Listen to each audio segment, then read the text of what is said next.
सभी का बबरू महिला महाविद्यालय में मैं डॉक्टर उमा रानी दुबे हार्दिक अभिनंदन करती हूँ।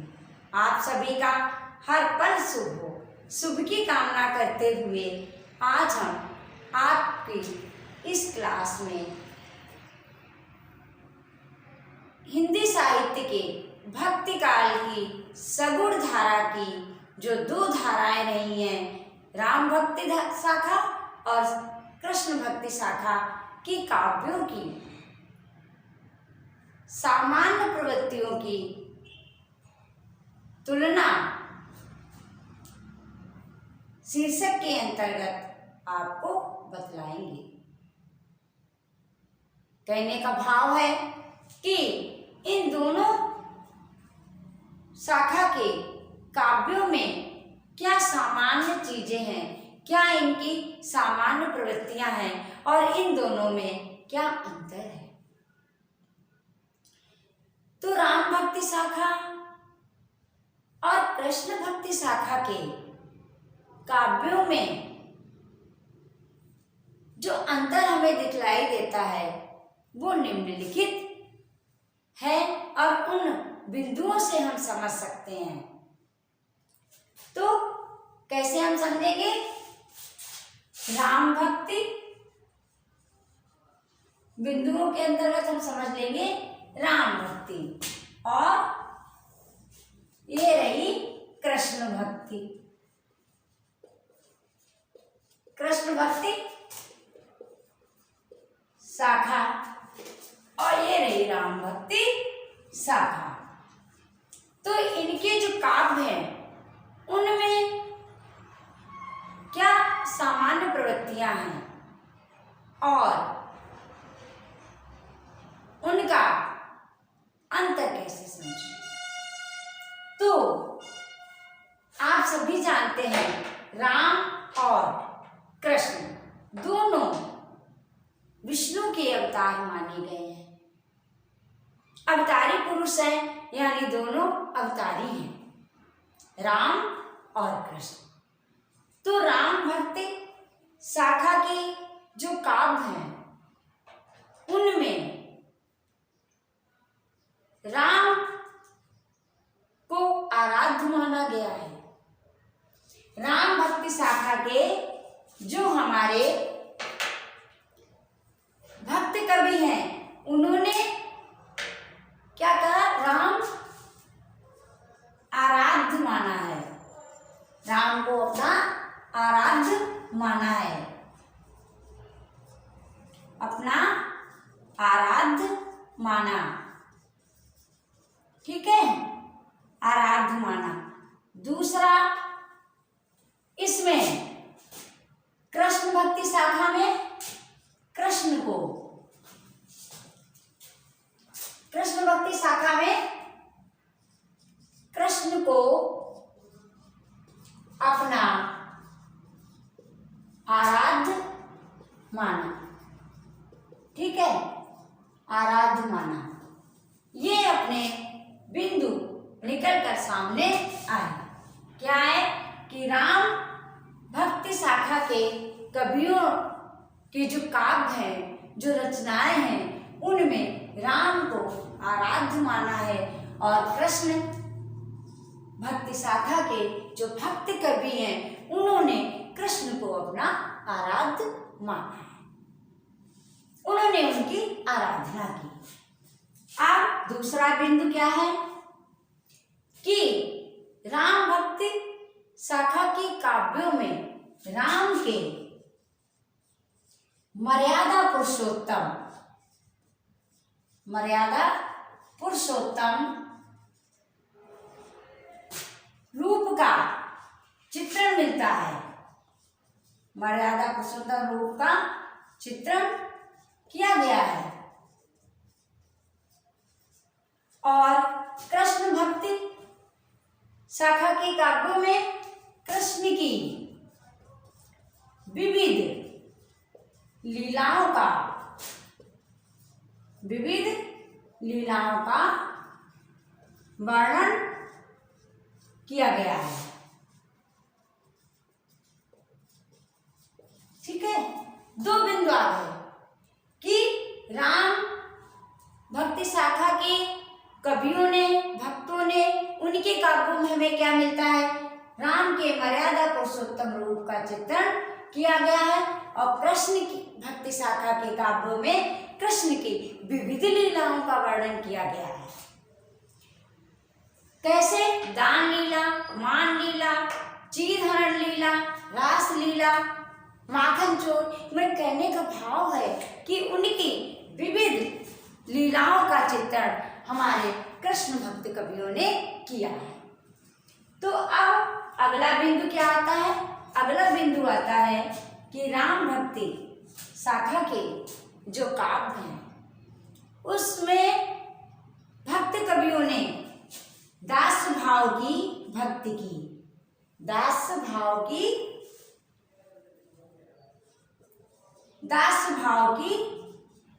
भक्ति प्राधान्य रही। ठीक है, दास भाव की भक्ति प्राधान्य रही। तुलसी का जो सृजन है, विनय पत्रिका उनकी कृति है, उसमें तुलसी ने श्री राम से, जानकी पति रघुवीर से अनुनय की, विनय की, प्रार्थना की कि आप मेरे इस संसार के बंधन दूर कीजिए, हमें बंधन मुक्ति कीजिए, हमें आप अपनी शरण में ले लीजिए, हमें आप अपने समीप चरणों में स्थान दीजिए। मैं आपकी शरण में हूँ, मैं आपका दास हूँ। अनुनय की, विनय की, तो दास भाव की भक्ति प्राधान्य रही। जबकि कृष्ण भक्ति शाखा में सख भाव की, सख भाव जिसे हम सखा भाव, सख भाव की भक्ति जिसे हम सखा भाव की भक्ति भी कह सकते हैं।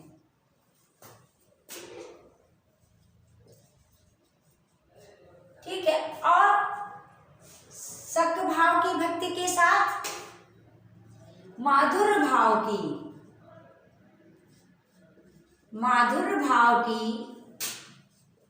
भक्ति प्रमुख रही।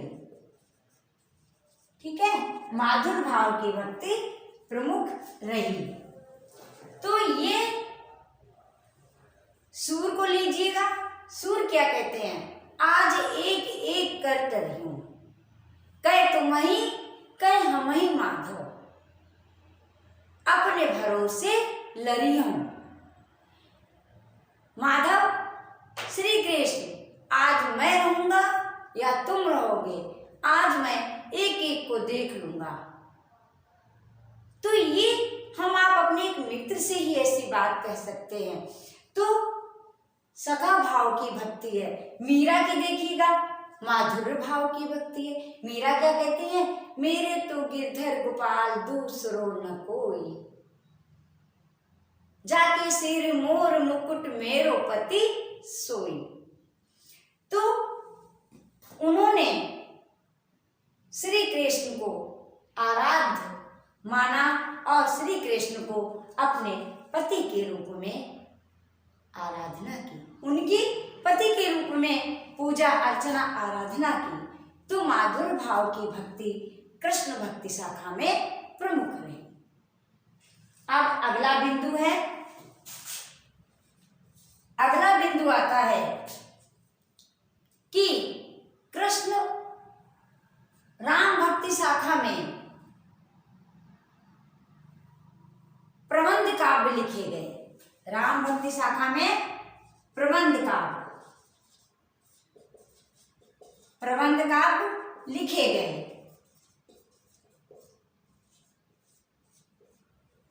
दोहा, चौपाई, राम दोहा, चौपाई, कवित्त, घनाक्षरी, दोहा, चौपाई, कवित्त, घनाक्षरी आदि विविध छंदों का प्रयोग किया गया। क्या क्या रहा? दोहा, चौपाई, घनाछरी, छप्पर आदि विविध छंदों का प्रयोग किया गया। आदि विविध छंदों का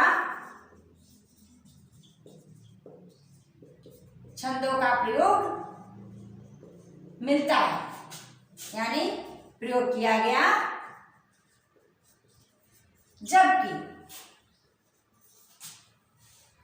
जबकि कृष्ण भक्ति शाखा में मुक्तक पद लिखे गए। क्या कृष्ण भक्ति शाखा में कैसे पद लिखे गए? मुक्तक पद लिखे गए।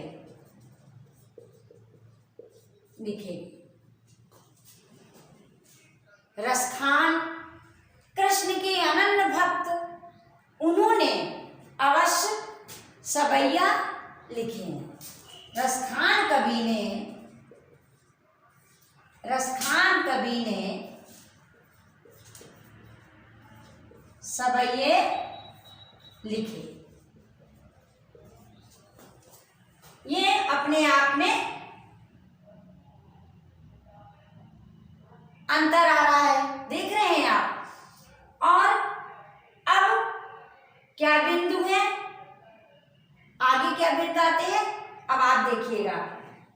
अगला बिंदु है कि राम भक्ति शाखा में ब्रज और अवधी दोनों भाषाओं में रचनाएं की गई। यानी राम भक्ति शाखा में ब्रज एवं अवधी दोनों भाषाओं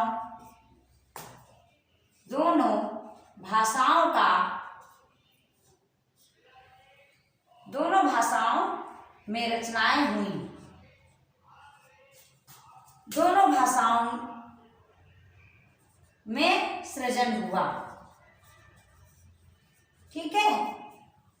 जबकि कृष्ण भक्ति शाखा में केवल ब्रज भाषा का प्रयोग हुआ। तो इसमें क्या लिखा? ब्रज भाषा का प्रयोग हुआ। ठीक है। अब अगला बिंदु, तो अगले बिंदु में हम क्या समझेंगे? अगला बिंदु आता है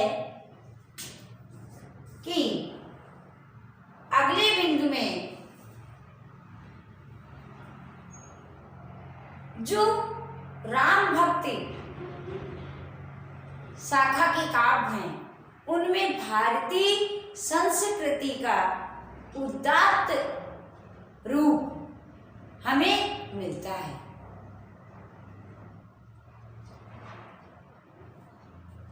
व्यापक रूप में जो चित्रण हुआ है राम भक्ति शाखा में, वो कृष्ण भक्ति शाखा में नहीं मिलता। तो आइए अगले बिंदु हम देखेंगे कैसे। अब अगला बिंदु क्या आएगा, देखिएगा।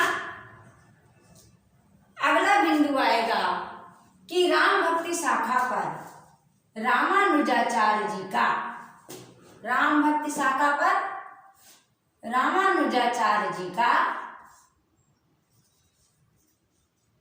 जी का प्रभाव है। तो कृष्ण भक्ति शाखा पर वल्लभाचार्य जी और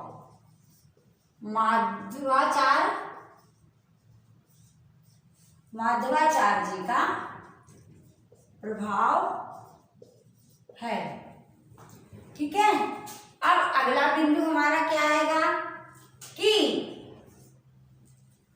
राम भक्ति शाखा के काव्यों में, यानी राम काव्य में भारतीय संस्कृति के उदात्त और व्यापक रूप के व्यापक रूप के दर्शन राम काव्य में मिलते हैं। राम काव्य में मिलते हैं। भारतीय संस्कृति के उदात्त और व्यापक रूप के दर्शन राम काव्य में मिलते हैं। कृष्ण भक्ति काव्य में केवल क्या लिखेंगे? कृष्ण काव्य में केवल श्रृंगार और वात्सल्य का निरूपण है।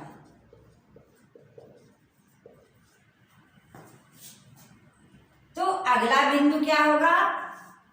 आ गया समझ में कि इसमें तो हमें भारतीय संस्कृति के दर्शन होते हैं और कृष्ण काव्य में केवल श्रृंगार और वात्सल्य का निरूपण है। अब वात्सल्य रस के सूर सम्राट कहे जाते हैं, सम्राट माने जाते हैं। यानी जितना सुंदर वात्सल्य वर्णन सूरदास जी ने किया है उतना सुंदर कोई भी कभी नहीं कर सका। तो वात्सल्य रस के सूर सम्राट कहे जाते हैं और श्रृंगार रस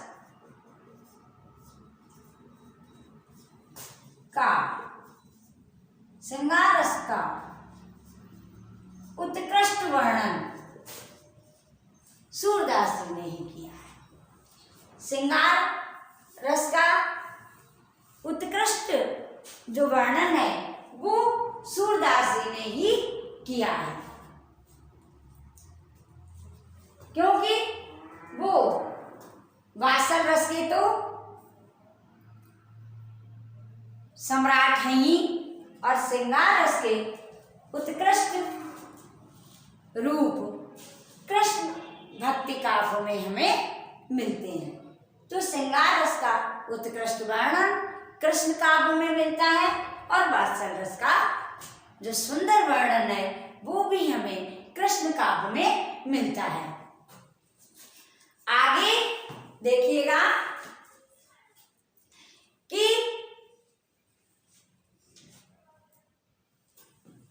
तो वात्सल्य रस के सुर सम्राट माने जाते हैं।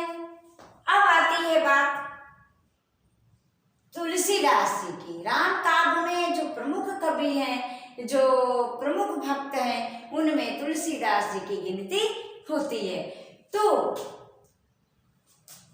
जो राम काव्य है, अगला बिंदु राम काव्य। राम काव्य में लोक पक्ष का व्यापक चित्रण हुआ है। कृष्ण काव्य लोक पक्ष से शून्य है। तो हम कैसे लिखेंगे कि राम काव्य में लोक पक्ष का व्यापक चित्रण हुआ है।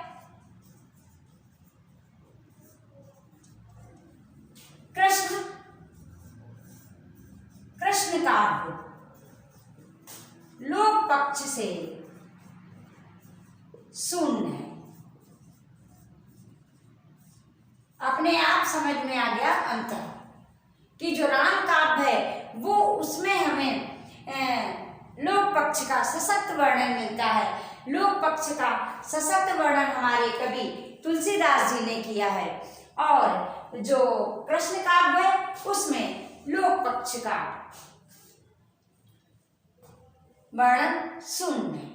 अब आते हैं अगले बिंदु पर। कृष्ण काव्य में संगीतात्मकता है। तुलसी की रचना, तुलसी कृत गीतावली,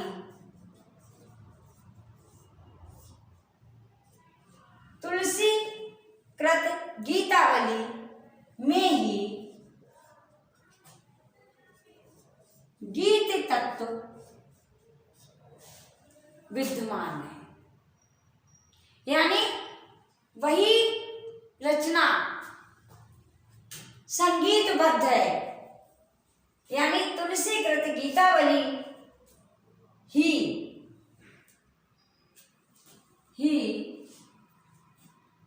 गीत तत्वों से पूर्ण है। क्या लिखेंगे कि तुलसी कृत गीतावली ही गीत तत्वों से पूर्ण है और कृष्ण काव्य में संगीतात्मकता है। कृष्ण काव्य में संगीतात्मकता है।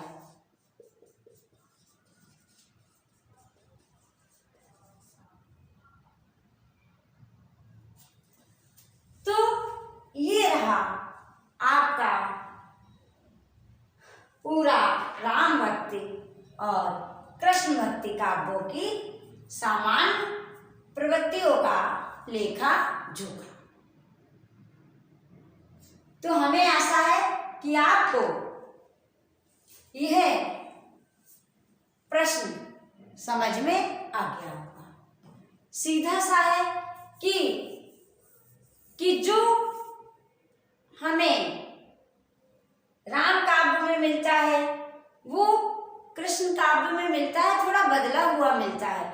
इसमें कृष्ण काव्य में संगीतात्मकता है, यानी कृष्ण काव्य में सभी संगीतबद्ध है, गीत तत्व ज्यादा है। और तुलसी राम काव्य में तुलसी कृत गीतावली में ही गीत तत्व विद्यमान है, यानी उनकी रचना गीतावली ही गीत तत्व से पूर्ण है। तो इस तरीके से ये आज आपका प्रश्न पूरा हो गया है। आज इतना ही।